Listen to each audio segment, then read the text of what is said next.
We are looking at the Euro Japanese yen on the 4-hour time frame, and right now we should be in a trade. We got this signal as the moving averages are in alignment, and we had the market pull back as we needed to. The DPI is red. We got the signal when this dot showed up above the price here, and before the market goes too far without me, I'm going to get into this sell trade.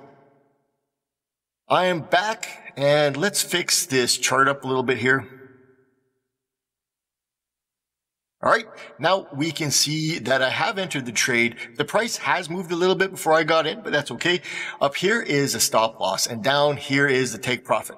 What we want is for the price to continue with this overall trend. And with that, I'm simply going to let the trade play out. And when this trade is over, I will be back.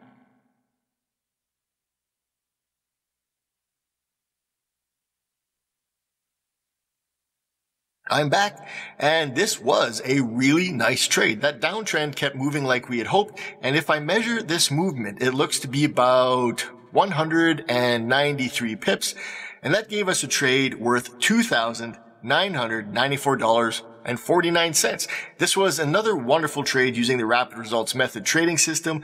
Thank you for watching, and I will see you in another live trade video.